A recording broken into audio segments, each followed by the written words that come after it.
A graça e a paz do nosso Senhor Jesus Cristo, amada Igreja do Senhor.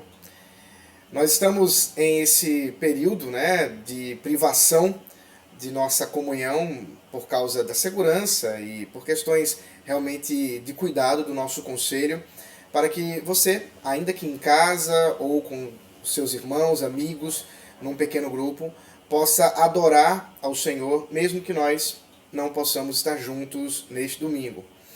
Isso não impede de modo algum que Deus seja adorado, que o Senhor seja glorificado por meio das nossas vidas, especialmente por meio do culto que devemos prestar em seu santo dia, o dia do Senhor. De modo muito especial, eu quero trabalhar com os irmãos mais um momento nosso da nossa série de Oséias. E quero convidar, portanto, os irmãos a abrir a Escritura em Oséias, no capítulo 3. E nós vamos estudar hoje, nós vamos pensar hoje a respeito daquilo que Deus falou ao seu profeta e o que fez por meio do seu profeta, nesses 5 versículos que nós encontramos exatamente no capítulo 3 do livro do profeta Oséias. Então, abra comigo a sua palavra, a sua Bíblia, a palavra de Deus, e vamos meditar nesse momento em adoração ao Senhor. Oséias capítulo 3, versículo de 1 a 5, assim diz o Senhor. O Senhor me disse, vá outra vez e ame uma mulher que é amada por outro e é adúltera. Assim como o Senhor ama os filhos de Israel, embora eles olhem para outros deuses e amem bolos de passas. Assim, comprei-a por 15 peças de prata e 150 quilos de cevada. E eu disse a ela, você vai ficar comigo por muito tempo. Você não deve se prostituir, nem se entregar a outro homem, e eu farei o mesmo em relação a você. Porque os filhos de Israel ficarão por muito tempo sem rei, sem príncipe, sem sacrifício, sem coluna, sem estola sacerdotal ou ídolos do lar. Depois, os filhos de Israel voltarão e buscarão o Senhor seu Deus e Davi, seu rei. E nos últimos dias, tremendo, se aproximarão do Senhor e da sua bondade. Quero orar para que o Senhor ilumine os nossos corações, onde quer que você esteja agora. Senhor, Deus de amor, Deus bondoso, eu rogo, Pai, pelo Teu Espírito Santo, que o Senhor fale aos nossos corações nesse momento. Que o Senhor impeça que a atenção seja desviada. Que o Senhor impeça que, de algum modo, nós possamos ser, ó Deus, levados a pensar outra coisa, senão a Tua palavra revelada aos Teus servos nesse momento. Eu peço que o Teu Espírito fale conosco nesse momento, em nome de Jesus Cristo. Amém. Deus é amor. Essa é uma expressão muito comum, é uma expressão talvez das mais comuns para se referir a Deus. Mas certamente ela também é uma das mais mal compreendidas, ou talvez mais mal usadas. Alguns usam, por exemplo, o amor de Deus, ou a expressão Deus é amor, para falar de um amor condicional. De um amor que espera que você faça alguma coisa, que você se esforce, que você seja digno, e então Deus vai te amar. Alguns dizem, faz o teu que Deus fará também. Coisas que tornam como se o amor de Deus pudesse ser condicional. Outros, por outro lado, falam do amor ousado de Deus. Tem até música para isso. Como se Deus tivesse em seu amor algo de imprudente. Algo que pudesse ser feito sem que soubesse de fato os resultados que isso terá. Talvez um amor perecível. Um amor que pode acabar a qualquer momento. Basta que você faça alguma coisa, basta que você erre, basta que você o despreze e Deus também o desprezará. E Deus também não terá mais o seu amor. Bom, Deus é amor tem sido de fato mal compreendido e muitas vezes pensado desse jeito. Mais uma vez, estamos diante da história do profeta Oséias. Mais uma vez, estamos diante dessa metáfora do relacionamento entre Deus e Israel, entre Israel e Deus. E nesse relacionamento do próprio profeta com a sua esposa, nós temos a metáfora de Deus com Israel. Mas também encontramos alguns problemas históricos.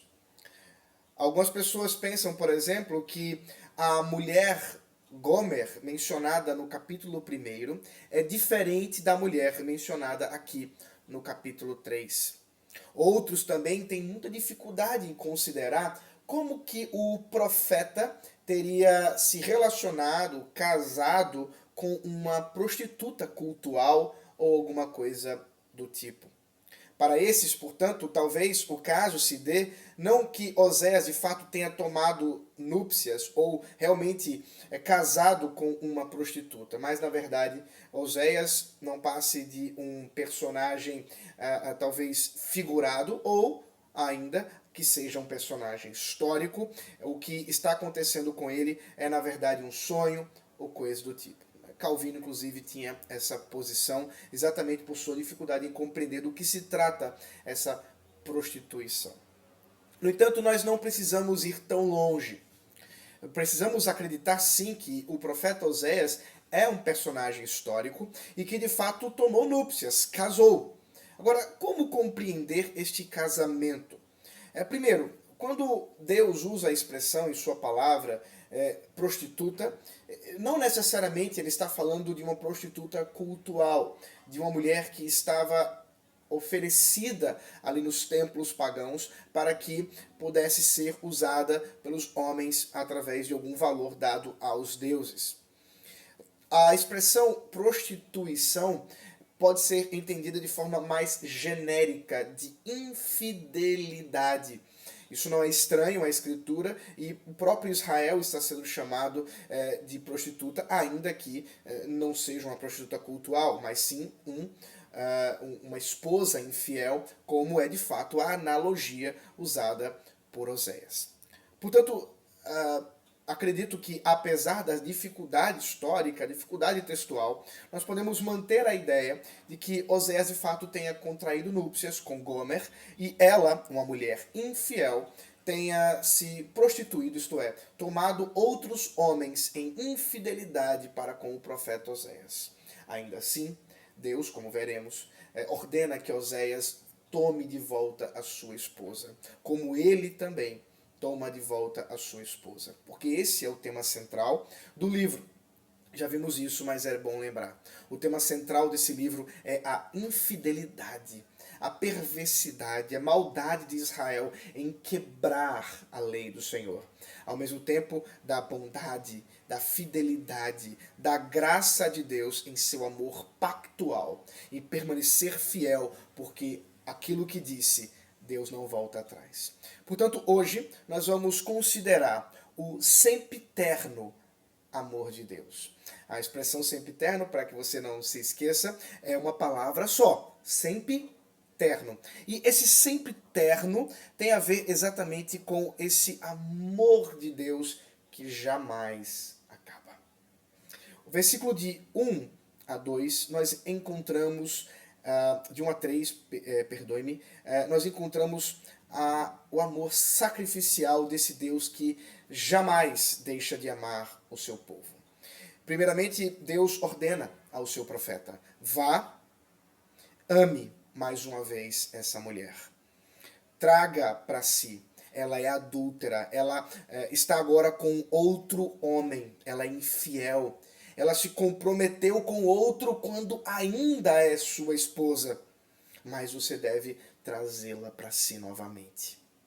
E Deus mais uma vez compara o seu relacionamento com Israel dizendo: porque eu amo Israel. Amo os meus filhos. E embora eles tenham se comprometido com os ídolos, com os deuses de outros povos, embora eles tenham amado essa idolatria ao ponto de salivarem com os bolos de passas, Deus ainda ama Israel. Os bolos de passas, como aqui mencionados, eram alimentos comuns para a adoração pagã, onde se oferecia esse tipo de alimento aos ídolos e depois se comia. Era um alimento, inclusive, caro. E, portanto, o povo de Israel parece que estava comprometido não só com os ídolos, mas até mesmo com aquilo que estava associado àquela adoração.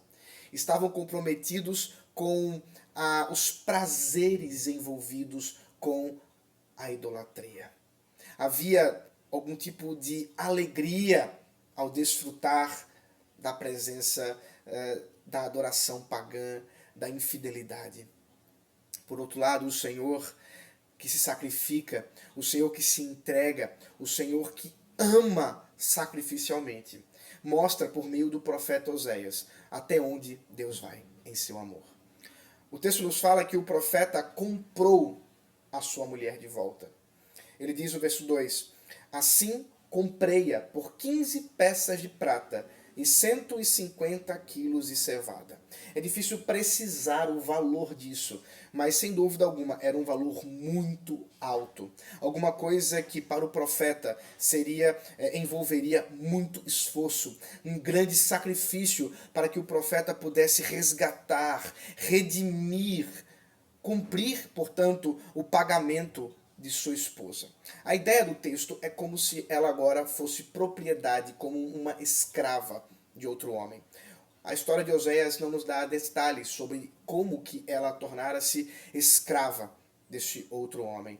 Talvez por dívidas, nós não sabemos. O ponto é que ela estava agora escravizada. Ela não era apenas esposa infiel, ela era escrava de um outro homem, estava aprisionada por esse outro homem. E Oséias, com grande sacrifício, apesar da infidelidade de sua esposa, vai até ela e a compra com grande valor. E ele se volta para sua esposa e agora diz do seu amor perseverante. Um amor que exige exclusividade. Veja o profeta no versículo 3. E eu disse a ela: você vai ficar comigo por muito tempo. Você não deve se prostituir, nem se entregar a outro homem. E eu farei o mesmo em relação a você. O amor sacrificial de Deus, expressado aqui por meio da história do profeta, nos mostra o sacrifício de Deus em amar a cada um de nós. E nós não precisamos ir muito longe para percebermos que aqui vemos claramente uma tipologia com respeito à redenção em Cristo Jesus. O sacrifício de Cristo, até onde o nosso Deus foi ao entregar o seu Filho e fazendo-o sofrer as penalidades da cruz. O sacrifício do Senhor Jesus Cristo ao nos comprar para si por alto preço, preço que jamais poderemos mensurar, jamais poderemos entender. O sangue de Cristo que foi derramado naquela cruz, a vida do Senhor Jesus para que pudéssemos comprar, nós, escravos do pecado, escravos dos ídolos, escravos das paixões pecaminosas e perversas, fomos comprados com alto preço, mas jamais poderemos ser arrebatados da mão do Senhor. Assim como o profeta diz: você ficará comigo por muito tempo, é o próprio Senhor Jesus quem diz: você ficará comigo para sempre. Você ficará comigo e jamais será arrebatada da minha mão. O povo de Deus recebe o seu amor sacrificial, um amor que não tem fim, um amor que é irrecusável. É isso que nós vemos agora no segundo momento, do versículo 4 ao versículo 5. Porque os filhos de Israel, diz o texto, ficarão por muito tempo sem rei, sem príncipe, sem sacrifício, sem coluna, sem estola sacerdotal ou ídolos do lar. Depois os filhos de Israel voltarão e buscarão o Senhor seu Deus e Davi, seu rei. E nos últimos dias, tremendo, se aproximarão do Senhor e de sua bondade. Aqui nós observamos esse amor de Deus que é irrecusável. Por quê? Porque o próprio Deus faz com que o seu povo sinta a privação. Vimos isso já em outro momento nosso de exposição, quando observamos a questão da disciplina do Senhor. Mas agora nós observamos que esse tempo que o Senhor dá para Israel ser privado de sua presença, ele não é só uma privação da presença especial de Deus, do sentir Deus, como vimos aquela questão da sede, sentir sede de Deus como algo envolvendo juízo mesmo. Eu tenho fome e não consigo me saciar. Mas além do próprio Deus, sentiriam também privação da ordem, porque o texto nos fala de vários tipos de privação. Privação, por exemplo, de liderança, privação do rei. Inclusive o caso de Israel é específico, porque Israel, o reino do norte, agora estava com vários reis ilegítimos, porque não eram mais reis descendentes de Davi, não eram mais reis descendentes de Judá, mas eram reis que estavam tomando para si uma liderança ilegítima, uma liderança imprópria, reis que não eram reis, e a coisa iria piorar. Quando o imperador da Síria tomou Israel, o reino do norte, levou consigo para a Síria, trazendo grande sofrimento, fez com que de fato eles não mais tivessem rei, não mais tivessem líderes, eles que tinham líderes maus, líderes que conduziam eles para a idolatria, agora nem isso tinham, nem os líderes maus eles poderiam ter. A privação era terrível, não só, portanto, de liderança, mas também de adoração. Eles que também estavam privados do templo, porque não mais desciam para o sul para poder adorar no templo de Israel, no templo de Judá. Mas agora eles estavam adorando por meio de sacrifícios, por meio de altares levantados. Mas isso não era suficiente. E ainda assim, até isso, perderam. Não teriam sacrifícios porque abandonaram o culto verdadeiro. E nenhum culto falso poderiam prestar a Deus. Não teriam mais pedra, coluna, coisa que pudesse ser levantada para um templo ou um sacrifício por meio de altar. Nada. Nem sacerdotes para conduzir a adoração. Sem líderes espirituais. Absolutamente nada. E nem mesmo a satisfação que antes tinham dos bolos de passas, nem isso teriam mais. Não teriam mais a satisfação dos prazeres do mundo, dos prazeres da adoração idólatra. Estariam privados de absolutamente tudo. Meus irmãos, Deus faz com que o seu povo receba disciplina do Senhor. Vimos isso já. Mas aqui mais uma vez, Oséias nos lembra. Deus faz com que o seu povo sinta, para que eles possam compreender o valor do Senhor e percebam o quanto que é irrecusável o seu amor maravilhoso. Porque é exatamente isso que vamos ver a partir do versículo 5, que termina o nosso texto de hoje, nos falando da restauração de Israel. E que texto maravilhoso, meus irmãos. Ao contemplarmos a expectativa do final desse exílio, é claro que aqui, quando os ouvintes ouviram as profecias de Israel, quando leram o que Oséias disse a respeito de Israel, eles não poderiam entender tudo o que estava envolvido, mas hoje nós podemos, por causa da revelação completa, entender de forma mais aprofundada o que está envolvido aqui. Aqui nós temos o exílio de Israel, sendo agora o próprio Deus voltando-se com amor para o seu povo. O exílio de Israel, onde o povo perdeu sua identidade, onde o povo perdeu sua terra, onde o povo perdeu seu prazer. O reino do norte, meus irmãos, que tinha como capital Samaria, cidade que no decorrer do tempo será um exemplo de lugar inóspito, um lugar de idolatria, um lugar onde os próprios judeus odiavam o povo de lá porque pervertiam o culto ao Senhor. Mas havia uma promessa. Havia uma promessa de restauração. Um povo que por um longo período aguardou essa restauração. E é tão maravilhoso vermos como o Senhor cumpre isso. É claro que estamos falando de Jesus Cristo. É claro que estamos falando das promessas que se referem ao Messias. A promessa de Israel voltar a adorar a Deus. O texto nos fala de Israel voltar a buscar, procurar o Senhor, de buscar o seu rei verdadeiro, o rei davídico, o Messias. A expectativa dos últimos dias, expressão tão importante para os profetas menores e que vamos ver também importante para o Novo Testamento.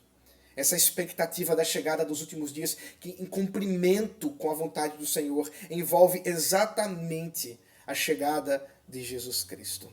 Os últimos dias que já se iniciaram quando o Senhor Jesus veio ao mundo, ao trazer consigo o reino prometido. Ele mesmo disse que estava trazendo o reino e por meio de si, por meio de seu sacrifício, a redenção.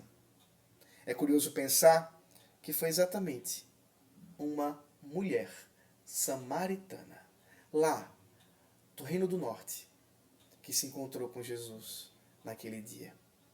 Lá estava o Senhor Jesus com seus discípulos, eles tinham ido comprar mantimentos, e o Senhor Jesus encontra aquela mulher no poço de Jacó.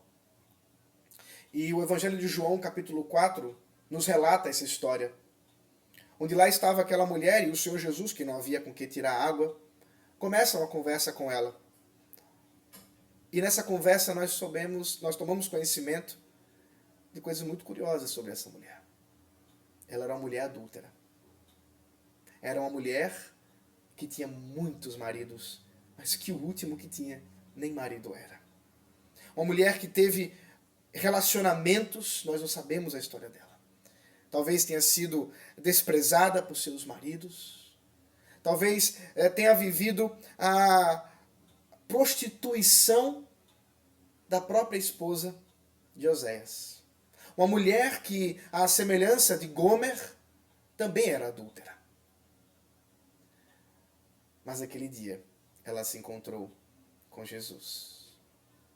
Naquele dia, ela se encontrou com o cumprimento da profecia de Oséias. Uma mulher que era indigna recebeu o amor de Deus. Uma mulher que era indigna recebeu o amor de Jesus. E a sua pergunta, aparentemente fora de contexto, é muito curiosa. Ela mesma diz: Senhor, onde deveremos adorar? No monte ou no templo? E Jesus responde: minha querida, é chegada a hora. Os últimos dias já chegaram, em que os verdadeiros adoradores adorarão ao Pai em espírito e em verdade. E aqui está uma curiosidade exegética muito interessante. O Senhor Jesus, pelo menos daquilo que relata João em grego, usa a mesma expressão, o mesmo verbo do Pai que procura por verdadeiros adoradores. A mesma expressão que nós encontramos na Septuaginta para aquilo que os filhos de Israel farão com o Senhor. Os filhos de Israel que buscarão o Senhor, do verso 5. Agora recebem a notícia de que é o Senhor quem está procurando, de fato, aquilo que parecia ser um movimento do próprio povo. Não é. Porque na verdade é Deus. É sempre Deus em seu amor maravilhoso. É o Pai que procura os seus filhos. É o Pai que encontra os seus verdadeiros adoradores. E, portanto, por causa disso, recebem a sua bondade. Encontram-se com o Senhor. Meus irmãos, essa profecia se cumpre historicamente com aquela mulher. Se cumpre historicamente com o Senhor Jesus Cristo. E se cumpre historicamente comigo e contigo hoje. Onde nós também podemos hoje nos encontrarmos com o Senhor. Ao tomarmos ciência do seu amor. O seu amor que é intencional, ordenado, planejado. Milhares ou centenas de anos antes, lá estava o profeta falando de algo que aconteceria exatamente como Deus havia prometido. O amor de Deus é imparável, imperdível, interminável. O amor de Deus não pode ser como algo que nós colocamos no bolso e outro dia perdemos, não. O amor de Deus é algo perene, eterno. O amor de Deus é o Pai que busca, que redime, que cuida e protege até o fim. O amor de Deus é Cristo, enviado a todas as nações. O amor de Deus é o amor sempiterno. Que o Senhor possa hoje mostrar para você mais o seu amor, da sua graça, mesmo diante desse mundo quebrado que nós vivemos.